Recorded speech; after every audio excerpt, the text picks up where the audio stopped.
Bonjour à toutes et à tous, ma team Kiffer, j'espère que vous allez bien. Aujourd'hui pour cette nouvelle vidéo, on se retrouve pour le résumé complet de l'étape 17 du Tour de France 2022. 129,7 km, donc une étape assez courte mais avec beaucoup de difficultés au programme. On a eu le col d'Aspin, 12 km à 6,5% de moyenne.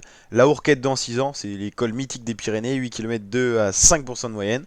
Le col de Val-Louron, 10 km 7 à 6,8% de moyenne.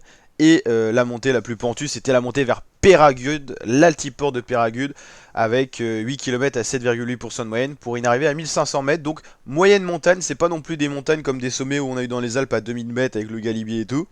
Mais une belle étape de montagne, assez courte, souvent ça donne lieu à une course dynamique.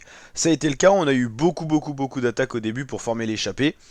Une échappée costaud s'est créée avec pas mal de coureurs, mais le peloton maillot jaune a roulé fort, hein, sous la puissance des UAE, c'est impressionnant, il y a eu beaucoup d'abandons, Rafal Majka, tout ça.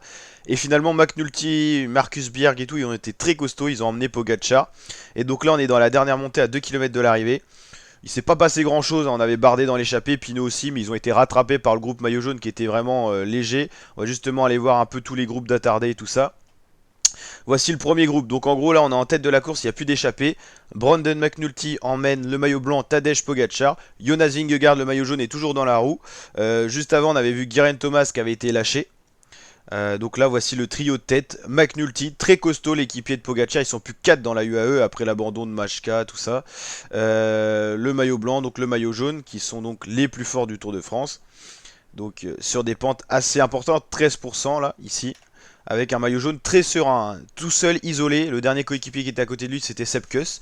Derrière, dans un nouvel échelon, on a le poursuivant, Geraint Thomas, qui a quand même 1 minute 36 de retard sur les 3 hommes partis donc en tête, le restant du peloton maillot jaune, on va dire. Donc Geraint Thomas qui a l'habitude d'être assez rouleur, gérer l'écart, jamais se mettre dans le rouge mais toujours régulier. Il était accompagné pendant un moment de Romain Bardet qui avait plutôt limité la casse. Et puis il a explosé Romain Bardet. Il est à 15 secondes de Geraint Thomas. Et un groupe, le groupe le plus chargé, c'est le groupe Quintana, Godu. On retrouve Enric Mas aussi dans ce groupe là, avec donc le groupe des lâchés. Donc voici les 3 plus forts, avec des images sympas là, avec les remontées mécaniques et tout ça. Donc là c'est des pentes assez imposantes et on attend une attaque de Pogacar, mais Pogacar n'attaque pas, certainement qui veut plutôt viser la victoire d'étape avec son punch habituel, mais il se sent peut-être incapable de lâcher Jonas Vingegaard, le Danois, qui paraît très fort. Donc là on est en train d'arriver pour se jouer la victoire d'étape, toujours McNulty qui est impressionnant, le groupe Quintana, on retrouve également Luis Meintjes dans ce groupe là, on l'a dit, David Gaudu, on a Alexander Vlasov aussi qui n'a pas été très en forme sur ce tour là avec ses chutes, sa forme n'était pas très ascendante, Enric Mas qui coince un peu. Et à noter que intercalé entre Geraint Thomas et Romain Bardet, il y a Lutsenko quand même qui fait une belle ascension, le coureur de l'Astana qui se ressaisit un peu en 3ème semaine de course. Ça s'attaque toujours pas, Brandon McNulty qui arrive donc au pied de ce mur final avec des passages à 15%, le mur pour monter à l'altiport. 300 mètres de l'arrivée, c'est Pogacar qui va lancer une première attaque, pas très incisive mais bon ça va suffire pour lâcher McNulty qui avait quand même fait le gros du boulot toute la journée. Pogacar qui va attaquer Vingegaard serein, qui va même lancer une contre-attaque. Et en fait, Pogacar va arriver à suivre, il avait peut-être un peu bluffé. Il va suivre Vingegaard dans l'aspiration, il va le doubler juste devant la ligne pour aller chercher la victoire. Avec le punch, hein, Pogacar il a beaucoup plus de punch que Vingegaard. Donc le maillot blanc s'impose pour une nouvelle victoire d'étape, en tout cas pour cette 17ème étape. Vingegaard il perd quasiment qu'une seconde, juste les 4 secondes du premier, deuxième. Donc 10 secondes de modification pour Pogacar, 6 pour Vingegaard. Donc Pogacar reprend 4 secondes sur Vingegaard, ce qui est rien. Juste après, les 3 secondes elles sont pour McNulty, bon qui vise pas le général, mais ça empêche les poursuivants qui vont venir après de prendre du temps. Geraint Thomas notamment, qui arrive en 4ème position, très serein. Geraint Thomas, il assure, il assoit sa 3ème position, mais il ne peut rien face aux deux plus forts, le duel Vingegaard-Pogacar, qui sont vraiment les plus forts. Juste derrière Geraint Thomas, on a Lutsenko Bardet.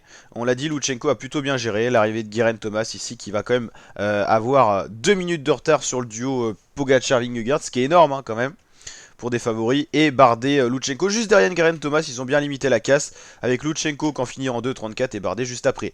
Le groupe Quintana, Vlasov, Godu, Meintjes et le Back Action, je vois pas trop quel coureur il s'agit, on verra ça dans les classements. En tout cas, Godu va essayer d'aller reprendre, il avait 10 secondes de retard sur Quintana au début de l'étape, il va essayer de les reprendre, mais il va reprendre malheureusement que 6 secondes, hein.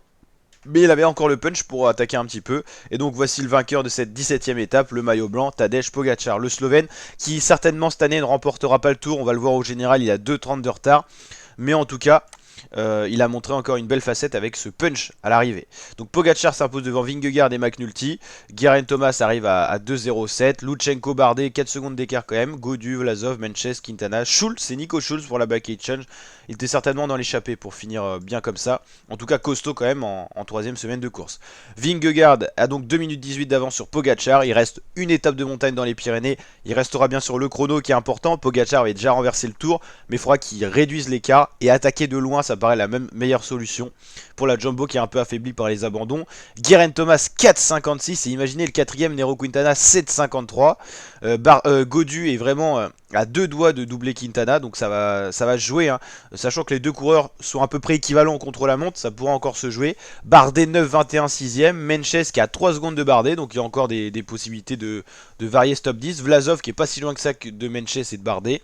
Yates qui est beaucoup plus loin, 14,33, il a explosé aujourd'hui. Henrik Mas 10ème à 16,35. Les écarts sont conséquents. On va encore avoir vraiment de la grosse bagarre entre Vingegaard et Pogacar pour la gagne du tour. Dans un autre temps, Geraint Thomas, sauf grosse défaillance, devrait finir sur le podium en tant que troisième. Après, tout ce qui est Quintana, Gaudu, Bardet, Menches, Vlasov, ça peut beaucoup bouger, surtout au contre-la-montre où Vlasov pourrait repasser devant. Menches est vraiment pas top lui, donc il faudrait qu'il prenne de l'avance en montagne. Et après, Quintana, Gaudu, ça se vaut. Bardet peut-être un peu supérieur à ses coureurs. On peut le dire maintenant, le maillot vert, sauf abandon, d'ici Paris, ça sera Wout van Aert, 416 points. Il ne peut plus être doublé même par le deuxième Pogacar. Le meilleur grimpeur, c'est Simon Geschke, qui a vraiment assis sa domination. Attention tout de même à Vingegaard qui a pas mal de points. Le maillot blanc, il a assis également sa domination au classement, c'est Pogacar bien sûr. Et la meilleure équipe, c'est toujours Ineos devant FDJ normalement. On n'a pas les temps parce que forcément les trois premiers coureurs sur lesquels sont faits les classements sont pas forcément arrivés encore au moment où on fait la vidéo. Et le super combatif du jour, ça a été Brandon McNulty pour son travail pour Pogacar. La team, j'espère que ce résumé vous a plu. On se retrouve dès demain pour l'étape 18, la présentation dès ce soir et le résumé demain. Donc n'hésitez pas à nous rejoindre en vous abonnant. Je sais que là il y a beaucoup de monde qui est arrivé sur la chaîne, donc merci à toutes et à tous pour votre soutien. Et puis on continue comme ça à continuer au max sur ce Tour de France et on verra bien sûr la Vuelta sur le Tour de France, mi-août ça commence. Donc on va suivre déjà les premières vidéos, présentation des coureurs, des étapes et tout ça, donc n'hésitez pas à nous rejoindre la team. Ciao ciao.